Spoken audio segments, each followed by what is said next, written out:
Right, we move to turn 7. We have some new assignations. Our Rome Council is 7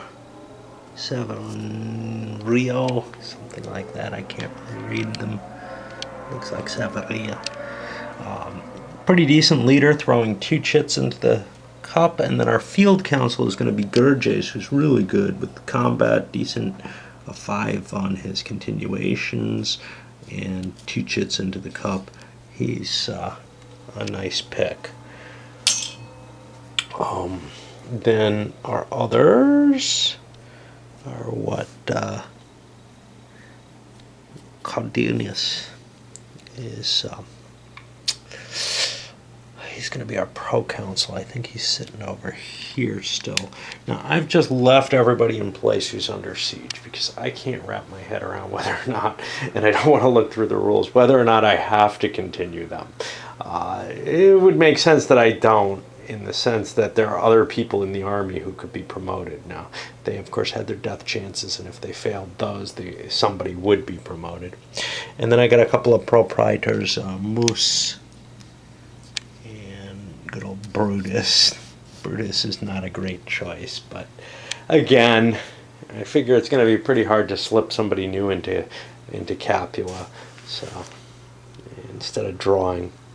And that gets us only 1 pro-consulship. You know, you got a lot of councils, but here's the problem. Because this is Latium, the Field Council isn't really expected to leave there. He's going to have to request the right to leave, or else go win a battle somewhere. But remember, if he fails to win the battle, I could lose a good leader that way, and he is a decent leader. I'd rather not lose him. As to the navies, let's see who's got first pick. Okay, the Greeks have to go first. They don't really want to change anything, but the Romans are going to shift things here. So essentially what they're going to do is they're going to drop themselves down to a -4 on this coast to shift it over to here so that they can beat out the Greeks. And it's basically a matter of whoever gets the second choice gets to determine where the naval prowess is. The famine goes away, and I'm not sure where it goes. Over here, drought, sorry, goes away unless another one shows up in the random chart. Anyway, I'll take care of those naval movements to improve the Roman position here. These are unequal because of Carthaginian forces, which, you know, had some effect across the board, but whatever that is done, and now it's just playing with the navy resources. Rome's got a little bit more navy than they had before, that's all. Stupid me. So, Pyrrhus has set himself up with most of the Roman Southern Army, well, with all of the Roman Southern armies under siege, except, of course, the weird guys down here in Rhegium. And Rome is all there was. So I just marched up to Rome to lay siege to it. Well, it's automatic to intercept something in your own space. There's no terrain here. So Gurges here, who I think is my field council, jumped out to attack him with his consular army. Right now, I've just calculated the modifiers. He's got almost 3-to-1 odds. Leadership's not that bad. He's got the veteran legions, etc. He's at +5 on the die roll, all told, on his attack. And Pyrrhus is feeling like, oops. So we get a net of 7. That's going to be an X +1. Well, this is the time to throw, you know, the hell with diplomacy. I'm throwing all 3 of my guile in. And, of course, this is probably chosen secretly. But what that's going to do is instead of a +1, I get to subtract the net of 2 of the guile, so it ends up being a -1 on the X table. And wow, it looks like Pyrrhus is going to win this one, isn't he? He got a net of 0. He's going to do 30% losses to the attacking Romans, and that's going to be a major victory. That's going to change the minds of a lot of people. Everyone around Latium is going to be influenced by that. And, well, his own losses are going to be 4 units or 5%. Now, he has 12, 13, 14, 15. 5% is only 1, so that's all he loses. But 30% of that Roman army, we're going to see at least one of these suckers lose its veteran status, I believe. Here we come to an issue I brought up before with the Legion training. Now, this is in the newest Carthage rules for it. They are just a cut and paste. If the Roman force suffers a major defeat, all veteran legions have RL elements reduced to 5 SP or less are reduced to recruit. Well, none of that happened. Okay, but the next step is, if it's a normal defeat but not a major one, the veteran legion suffering the heaviest losses is reduced. Again, I don't believe that that's what's intended. I don't believe that a unit suffering a major loss is exempted from this somehow. And that's what I'm going to do. I'm going to knock this one down to recruit level. But, man, it's just so obvious. The reason I don't believe it is how many other examples there are of errors just propagating throughout this. 2 printings, several revisions of the rules. Now, granted, Carthage may have gotten an upgrade, maybe the 2.1 rules or whatever improved that. I'm not going to look online, but you know, the level of sloppiness involved in this game, the fact that it could not have gone through any kind of rigorous playtesting, this original, or indeed maybe the later one, that there wasn't somebody looking over the rules and just saying, well, that doesn't quite make sense, and arguing it out. Because at the very least, there should be a designer's note. Yeah, this seems strange, here's why. You don't, I mean, Berg does that when there's something really anomalous. And that's one of the things that I can trust here, is Berg tends to put designer's notes in along with his little puns and everything else that make it more enjoyable. Likewise, I'm just reading Last Chance for Victory, the 2.0 OC LOB rules. And there's somebody who knows how to write rules. Dean Essig is, I'm convinced, puts out consistently the best rules in the business. You know, but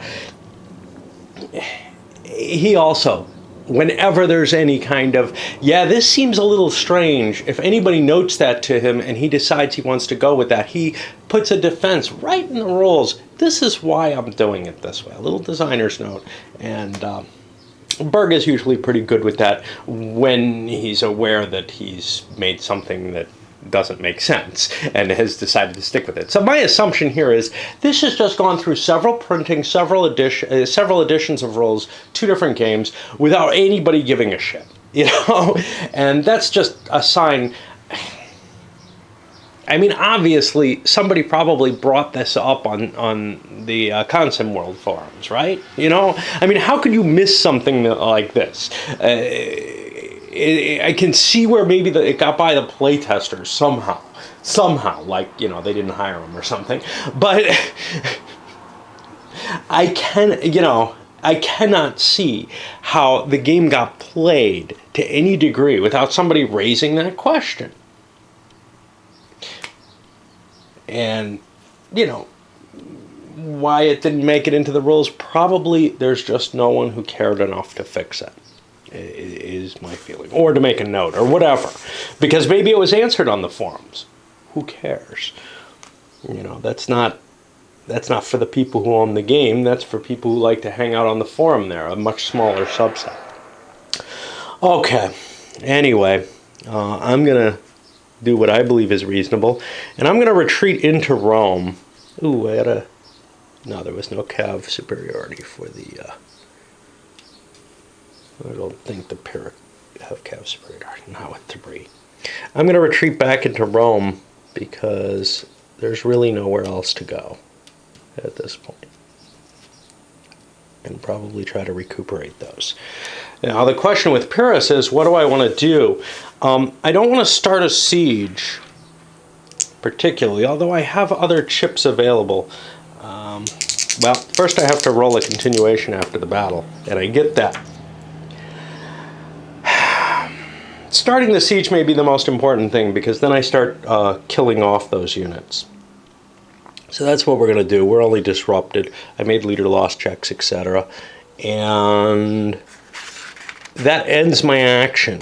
The reason I might not have wanted to do that is I could do diplomacy and manpower.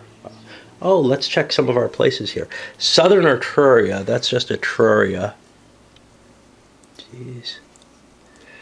We're hitting the stuff that wouldn't have been, that's kind of hard to hit. Umbria is not reach Rome. Sabinus does.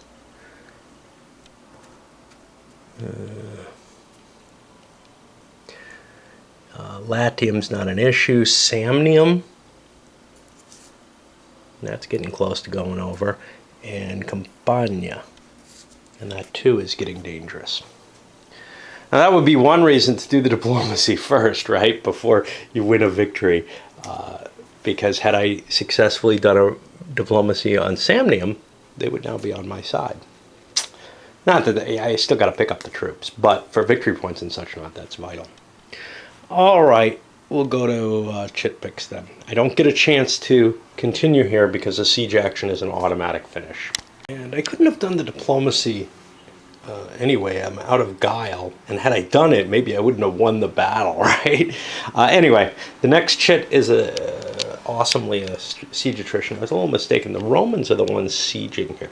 I've got to take a break because I'm already starting to drip. This hasn't been happening for a while. I don't know what happened. It's not particularly hot today. It may just be the focus on one little, battle. Whenever I focus more, I seem to sweat more, but also maybe I'm drinking too much tea or something. So Mago passed on another operation, and I always feel somewhat guilty in not doing something, but it feels like siege attrition is just so much more effective than when you look at, yes, I could try the treachery table, but when you look at any attempt at siege assault. Now the treachery table, well, the only way that makes sense is if I do the looting. And I'm still not comfortable enough with the idea of that, that I understand these rules on looting, that it makes sense that, somehow if I let my troops go and unleash them, they're going to actually do a better job of wiping out the enemy army, or do a job of wiping out the enemy army, which they wouldn't do otherwise. Plus, it causes some other difficulties. So it feels like I've got a certainty as long as I don't try that. So why bother? But we got a siege attrition, and things are draining down. In some cases, it goes both ways, though. So, for example, Terras had to actually take cav losses instead of infantry because he's getting down to almost not big enough to hold the siege anymore. He also did, I forgot, he did his growth in forces. This is scary. I'm going to have to start paying attention to that because that may be big enough that it may actually start taking in active attrition. I'm considering, because he's almost useless, sending the Tarantine leader back to get that and drive it back up. It would be a fairly cheap in terms of attrition, and I'd have a huge force then parked at Capua. As it stands, the force inside Capua may just come out and whoop my ass. I don't have a hell of a lot out there. Another weird little countermix issue. So, most units have a disrupted side to them. So the disrupted counters are seldom used. However, when you get useless, you change to disorganized. So disorganized counters are quite often used. I think it would have been helpful to actually put the useless and disorganized on the same side of each other instead of the scattered. This is a minor point, but it's just a matter of there are a lot of disrupted counters and they're very seldomly in need.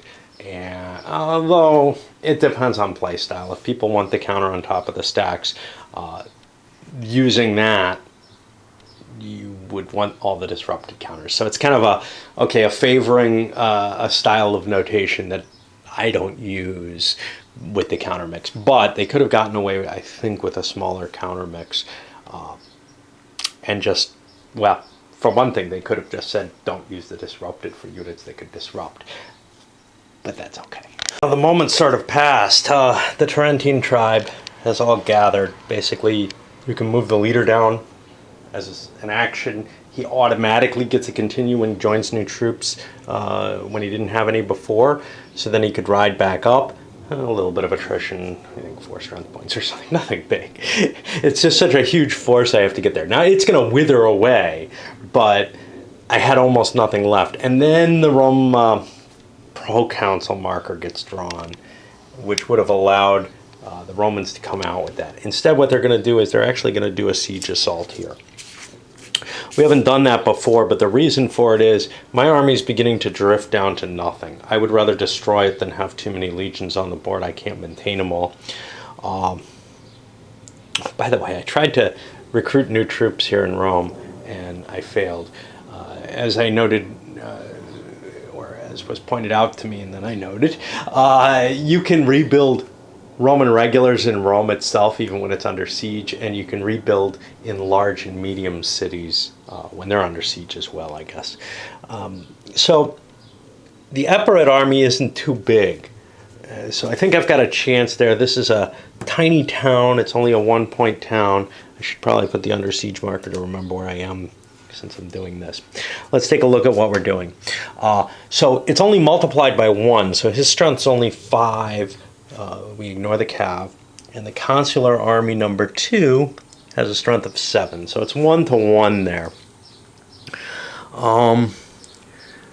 Leader superiority gives me a +1, or a -1 actually. I want negatives on the die roll, right? No, I want positive, so it's a +1. I don't think there are any other factors. Wait, naval superiority. Jeez, this is obnoxious because both people have naval inferiority. So I think since the Romans are assaulting, their inferiority of -1 actually counts for them. So that'll cancel out their leader advantage. So basically I need a 7 or better to take the city. I don't know that I terribly want to do this, but there just isn't a great answer. And I get it. So now I check my losses, and I don't know, I think the defender gets that.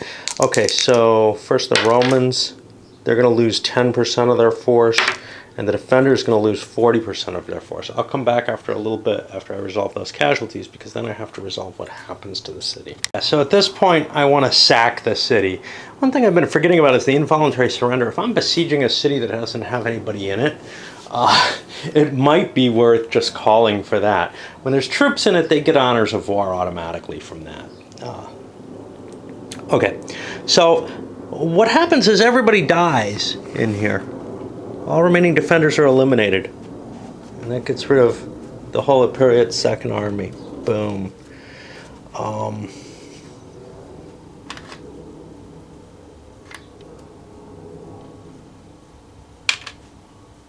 And who is that? Milon? Pull this shit out. Okay. And then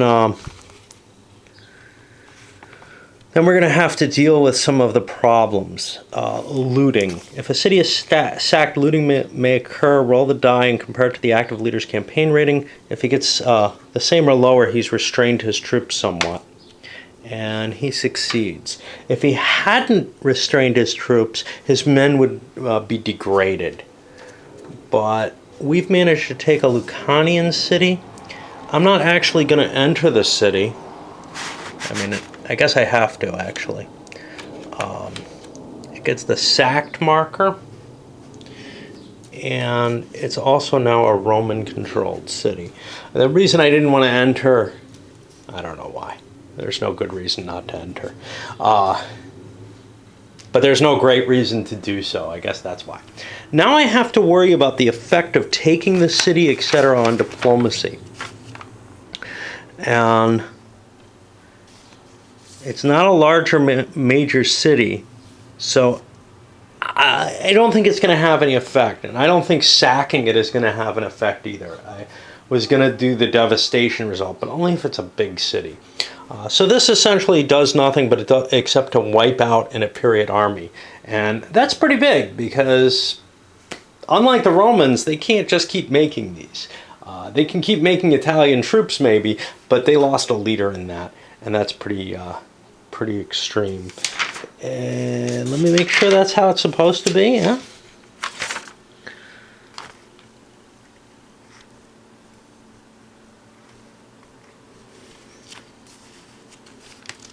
Yeah, I don't see anything that covers leaders taken in sieges, and my feeling is it said everything's eliminated. That would include the leader to me. I find it a little odd. I feel like the leader should have some chance of escaping, especially since there was a naval option, etc. Of course, if he wanted to do naval transport, he would have gotten out of there himself, right? Well, siege attrition shit and the success of the prior assault convinced Mago to finally attack, and he did so, and it was fairly easy. He sacked the city to wipe out the army and did not get into the looting problem, and now Syracuse is basically, ended as a power. They've lost their main city. They lost their army.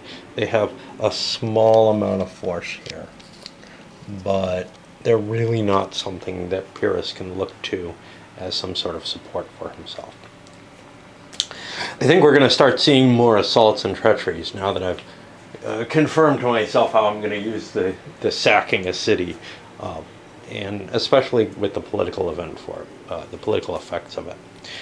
Anyway, so, it depends on the city. If you're stuck in a level 1 city like these guys are, you just need the numerical superiority to have a decent chance. I mean, even at 1-to-1, you have some chance of getting in. And if you can get, some significant numerical power over the opponent, you pretty much can get the city. The bigger cities, though, are more problematic. So Capua here, the consular army there, is only 15 strength points, 5 times the 3 multiplier. That's no big deal if the Tarantines get an attack with their huge force now. Before they couldn't have done it, now they can. Rome, however, I can't get in there with what Pyrrhus has. He needs a big reserve to go in and kill the Romans. Right now it's Legion 3, which is 18 strength points and another 15. I mean, that's just not possible. That's 33 times 7. He can't even assault it. And the problem with Rome is, of course, I can keep building troops in Rome. However, I haven't succeeded yet because of the depredations that Pyrrhus is putting on the provinces. I just will not succeed in getting a legion that way. I might be able to get a better chance, instead of a whole legion, of getting a decent small amount of strength points. Last time I think I rolled a 1. I could have gotten 4 additional infantry, which I could have just thrown right into Rome, and that would help the situation.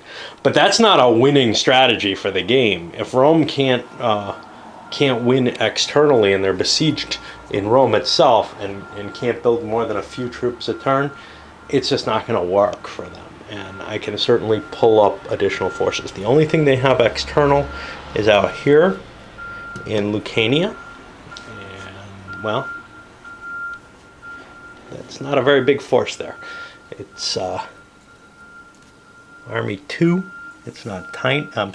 It's not tiny, but it's not really enough to face any of the Pyrrhic forces, except maybe the one with Paris itself in it. We're out of picks for the turn. A couple Rome Council picks. I managed to rally the forces in here and also raised up a few more regular Romans. I seem to remember there was a restriction. I'm trying to see which force they went into. I think here. There was a restriction on putting new units into an elite legion that it would end up degrading the legion, a veteran legion, which makes sense. I think if they are below 5 and move up above 5 or something like that, that happens. I looked for the rule, I couldn't find it. By the way, speaking of rules, I've been grousing and complaining about the plunder roll. Well, yes, the Pyrrhic scenario talks about Pyrrhus being a gentleman and kind of that the Romans would plunder things, and there's sort of this implication that maybe plundering is good in this scenario, looting, sacking is good in this scenario, and nothing to do with that. But it was pointed out to me that the first scenario, and I played it this way, or at least explained it and maybe forgot about it at some point, but looting in that has a massive effect on diplomacy. I think it probably should in this one too. Maybe not to the same degree though, so I don't know. I'm probably going to be house ruling that anyhow, but we'll see. It makes sense for the Romans to be able to say, hey, you can't betray us, here you go. But maybe 4 points is too big a swing for burning their city down, I don't know. So anyway, I put the extra legionary forces into Consular Army 3. I think I'm getting it right. You know, it's just not worth learning all the rules to this game. It really isn't. So there are some games with a lot of finicky rules, like the Axis Empires up here, the Total Air Krieg, etc. And something I recently played that had a lot of special cases. Very good game, by the way. Looking for it. It's Unconditional Surrender. It's got to be here. I've rearranged all my games, of course, so I don't know quite where I've got it. There it is. I was expecting a gray box. Both of them have this philosophy of a lot of kind of special rules tucked into one place, and it is hard to play those games without really grasping them. This, though, you know, this is more of a sandbox simulation type thing. You don't worry too much about the balance. You don't worry too much about the possibility of things going off the rails with the amount of randomness going on in here, etc. You're not going to get something that channels your play into a certain experience. So, you know, if you screw things up, well, or if you do things a little different from intended, it's just not going to make that big a difference. Like the issue with the, doesn't really matter if you get the elections completely right. They're this nice model that Berg put a lot of work into trying to create a historical variant. But, if you know more about what's going on, you can certainly tinker it. And if you don't, well, the feel is probably fine, even if you get things a little wrong. Anyway, and when it comes down to it, you're throwing a bunch of chips in the cup and drawing them, and people can be prorogued. And, as long as you kind of get those things happening, you get the general flavor of it all. There's not enough detail to, trying to keep somebody in place and such not. So I'm just not that worried about the rules in this one for the most part. Anyway, what did we get? After the Roman buildup, got the augury, the Cineas event came up. Well, it's too late, he's dead. And then I got a Praetor chit. And that was kind of a tough thing. I've moved into here with Moose. He's under strength to be going in there to attack, and then he didn't get the continuation to attack.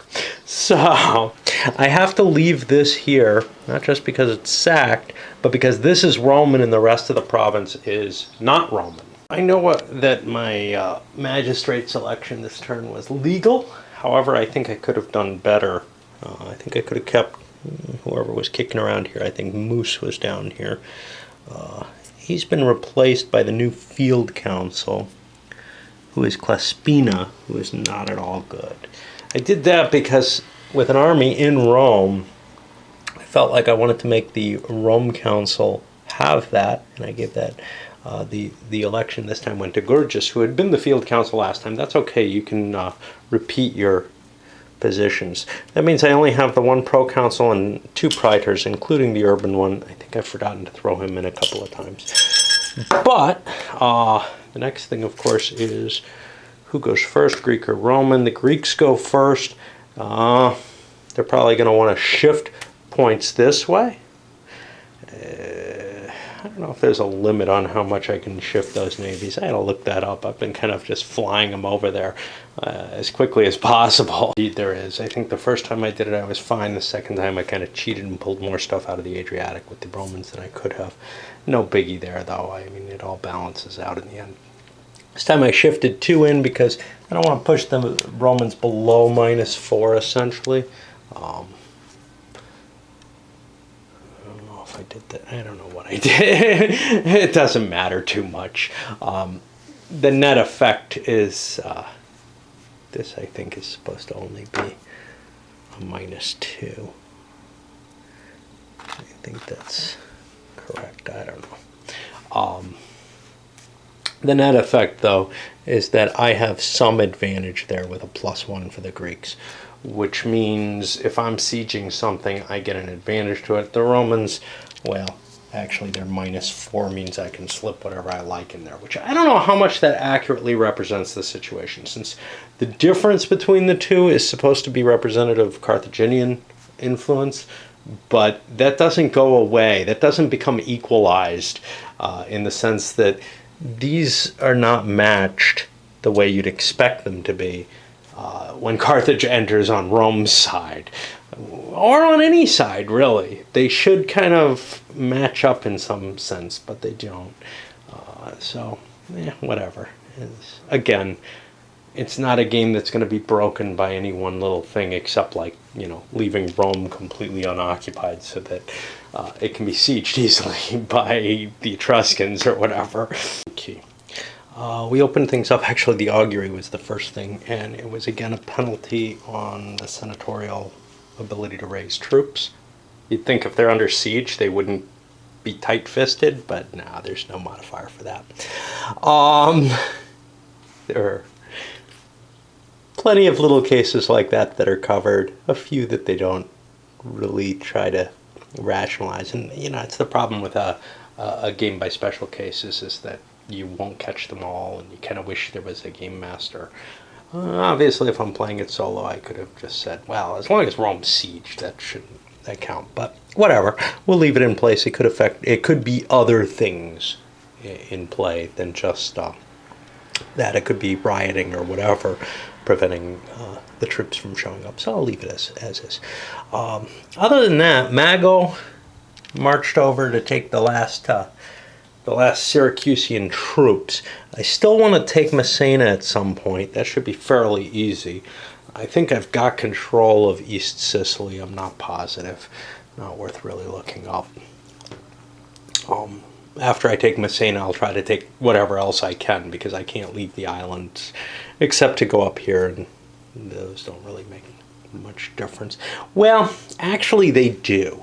Here's why. These produce victory points, I think, for the Roman side if Carthage takes them, even though they're going to have to try to take them back later, or take them later. Not back. Rome never had them. Pyrrhus got an action, did diplomacy on the Sabines, and got himself a reduction there. I don't want to go with my lousy diplomat to try to pull Samnium into place. If I take Capua or have a success here, that's going to convert them, which would be cool. I don't know if I went for a continuation or not. I should have, but I don't remember rolling it. But I may not have wanted it simply because Rome's got... I can't take Rome by assault or anything, and treachery is disallowed in Rome. And I also can't take... I don't necessarily want to take my diplomacy or my troop raise ability when there's a chance that Samnium may end up on my side and I can throw some additional troops into the main city there, which would be nice. And I'm not really hurting for troops right now. You can look. Most of the forces have them. Only Army 3, which I think is Pyrrhus' own army, doesn't have a significant amount of troops. The problem is he's not going to be able to ferry stuff up there easily. At least that's his guess. He's hoping to win a big battle here just because of superior leadership. Although last time he got away kind of lucky, and the Romans brought more force to the battle than he had. We also got Helenus here, who made a failed assault on this Apri town, and everybody's in this. There's like a piece of hair under here or something. Anyway, everybody's under there, or everybody's in that same hex. The problem there is the odds weren't very good. I needed 7 or higher to succeed. I didn't get it, but I basically took no losses. You know, I think I screwed up on this. I screw up on everything, right? Maybe I didn't have this happen. Roll a die halve, rounding up, and multiply by 10%. Well, I rolled a 0. So the attacker took no losses, whereas the defender is assured to take some losses. And I don't remember, I think he only took 10%, but still, he's able to diminish the defender's forces and not his own, which worked out pretty well. Of course, he's not going to get another action. The only way I'm going to get in there is through the augury, through the siege attrition chits, which is unlikely as the cities become smaller and smaller. It comes down to you really do have to do something about them. Inability to read comes up again. First, Hellenius was wounded in a quick battle over here. Then Rome goes for diplomacy, and this is the explanation of results, not modifier. I'm just so bad at reading things when I skim them quickly. I made up this whole rule from that as to, you know, you get this penalty if something's close to you. It's bullshit. It's not what it is. It's what I thought it was before. You roll a die on here. The only modifier is if you put some guile in. You can get some minuses. There doesn't seem to be anything that could actually boost it above a 9 from what I can see. I don't know. What the hell, I was there before. No mas, right?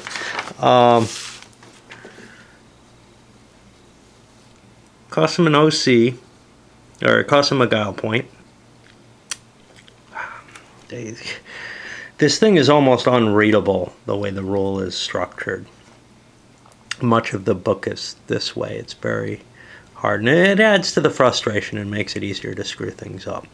I'm comparing this to the gamer stuff that I'm reading, and it's like, man, it's complete. It's a completely new system. The LOB, it shares some similarities with the old CWB, but there's a lot of course, it is version 2 of the rulebook, but if you look at version 2 of this rulebook, it's not much better. This is just really terribly done. And sometimes Berg's okay, but the more complex he gets, the worse he is. He's selected. His diplomatic rating, roll the die, cross-reference. It doesn't look like you can spend additional guile even. I don't know, there's some things you can. I guess the Legion request table. So I don't know why there's a plus in there. Maybe there's some places in the augury table that can penalize you further. But you know, I've been playing this wrong for a while. I was playing it right initially, and then, you know, saw this and misread it as modifiers. Too many charts, huh? Okay, this is just kind of weird. So I came back to do the first battle. The Tarantines did an assault on Capua. And they succeeded and lost a whole bunch of troops. Now, the first question is, the Epiriot player can't sack a city. I think I've played kind of fast and loose with the ideas of the Epiriot player in terms of allowing the Syracusians to be their own little power. I would have allowed them to sack in this. But the Tarantines seem better aligned with the Epiriot actual situation. The question, of course, though, is, look, these are locals. They probably have no problem with this. Yes, they have a Greek history in Tarentum, but it seems unlikely to me that acting on their own, they would be forced into that situation. So to some extent, I kind of want to kill them. I kind of want to kill the Romans and do the looting. But let's say I don't. Let's say the rules are that I can't. We've taken limited casualties. There aren't a lot of Roman soldiers left. They only lost 2 to like 16 for the Tarantines. But now my allowance is I can put those troops anywhere they could reach by land as the winner. So, you know, I mean, I could throw them, I assume, not up into the Gallic regions, which they wouldn't be allowed to enter. But I can put them up to Pizai or something. Yes, they can re-enter the game, and perhaps, you know, some kind of naval transport was done or something, so they didn't have to pay sufficient attrition points. On the other hand, it may be the best move for me, since there is no advantage to looting or sacking a city other than killing the troops. It doesn't seem too big a loss. In addition, I can kill the leader. I don't know if I want to. I think I'll let him go with them. It's Brutus. He sucks. So there's no real harm. I'm just going to send him up here inside Pizai and say that's good enough. I've taken Capua. That's a heavy point gain. I don't think I have control of Campania, though, because of these. So I can just go in here. Pretty neat. And it doesn't matter much that there's no looting advantage. I just took a major city. That's worth a 2-point shift, I believe, on the diplomatic table. Oh, wait. It was a 3-point shift, only a 1-point shift in adjoining areas. And that actually got me... which ones? It got me Samnium and Campania both into my hands, which I'm getting there. 1, 2, 3, 4, 5. That's 15 victory points. I think Capua is worth another 3. The problem is I've got some negatives here, and of course all the provinces up here are still Roman. So I haven't really... You know, if we count Roman-controlled provinces, 1, 2, 3, 4, 5. I guess Latium 6.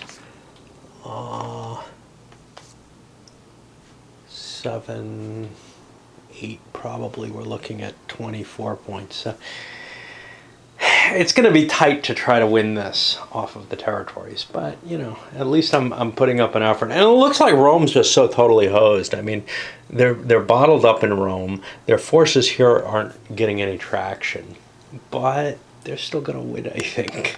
Right, so Pyrrhus raised buku troops all over the place, and then we had a bunch of siege attrition. He didn't get a continuation, so he couldn't run down and grab any of these troops and try to funnel them back up to his siege. The siege attritions, he got lucky. He had to kill a cav, but he's still got his 7 strength points that he needs to hold Rome in siege. If the Roman army comes out, he may be trashed. He probably won't be able to keep the siege up. But so far they haven't, well, they've had some options, but used them for other things, I guess, like disorganizing these forces. And we finished things up with a praetor move that I don't even know what I did with it. I don't think I did anything. That's this guy up here, or the leader there. He may have recovered a unit of his force some way. Anyway, the Roman consul got a move, though, and came out, hit Pyrrhus, lost 25 to 15, major loss. This is the way the Romans can lose the game, is starting to move these things too far apart so that Pyrrhus can actually gain some new territories, because right now his forces are largely pinned down. I'm probably not going to be able to take Rome. That's the auto victory. Then I got another one, I think. I don't know what happened here. But that one I did a second troop call-up. The first troop call-up got me some reserves. The second troop call-up got me, and I think there may have been a continuation in there. The second troop call-up got me